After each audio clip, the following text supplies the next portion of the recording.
tey la tey kay ba ngay laaj léegi sées ci ay rendi pël bi jéggi nga ma tey la tey da ngay laajte wala da ngay leer sëñ bi man la tey la tey lan ba li nga bëgg a xam mu wax la ko léegi mu leer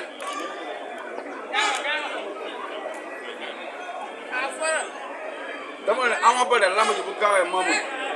bu yéexee maamun bu timisee maamun bu leeree maamun te dama ko teg fu leer lu mu indi ci bëre ma wecc ko nee naa la ki juddu fekk ngembali ci ëtt bi bokku la ki nga xam ne dafa màgg bu wëree ngembali nangu wenu lamb fa fer kooku mooy kan kooku ku juddu Pikine jàpp soxu mooñ ko tey ko def ko cere jàkkaloog Tyson wul ko xale màgg police communication Tyson moo war a mën la Pikine police communication tey la koy kone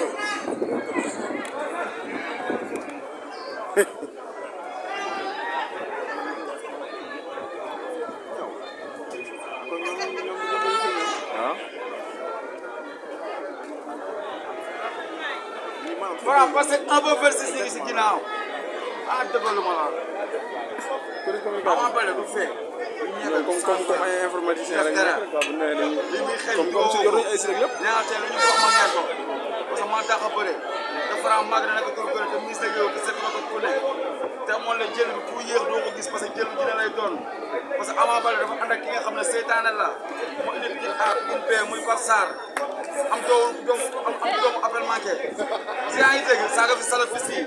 moo doon man la ki may waxal man maa koy waxal doomu Lëb ak Seydou te maa koy gunge ak kan muy ki nga xam ne mooy père ba papaay 1 ba 26 ak ki nga xam ne mooy le président de l'ONU muy Mansour Ba ak le président de tous les leaders muy Modou Xarañ Lo moo war a mën a ko Ama te premier ministre bi mooy ñëw moo war a mën a ko Ama ministre bi ñëw na Ama daa ngay xaar premier ministre bi ñëw na ana loxo yi Ama daa ngay xaar ministre bi ñëw na Ama daa fay xaar te dañuy xaar ba Fassar kooku mu ñorul la déggoo moo de bu amul xorom am na loo xam ne kenn du ko forcé il faut avoir ce qu'on appelle la confiance divine envers El Hadj Diouf moo waral man la tey lamb ji du ci ay galaaj fu ñu ko teg tey lamb ji lamb xel la ak doole parce que nag Ama dafa waat ci bàmmeelu baayam ne waat foofu toolu maamam la tey moon na ko njaago bay mooy góob Ama du bay tey du góob ba pare mu waataat ma ne ko tey laa lay woon ne en lutte c'est la force qui prime sur le droit mieux vaut subtilité que force savoir sourire quelle force force d'apaisement de douleur on devient naturel à force d'expérience pour battre Ama Baldé dans 20 secondes.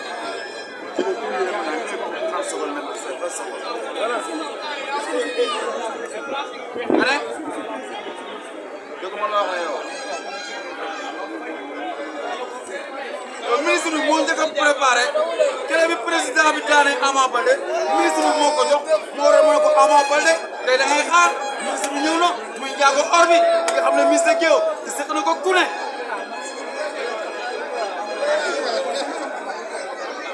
ma ne la mënu waaxu bu ne xam nga jëm bu ne teel boo gis ne bu mu borom seen sarax seru parce que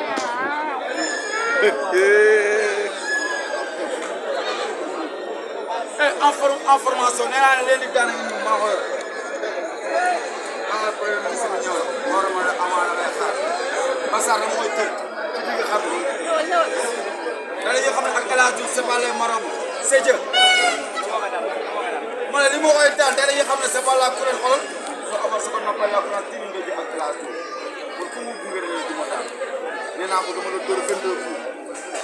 ñu des 4 parcelle wala ma tere 26 am Cambérène am Grand Médine tey Mbacké Faye di bëri si dégg nga ne ñan baal di ñëw war a mën ko soq ak Dande Fall am ngeen problème tey parcelle mooy divisé parcelle lay jiite parce que nag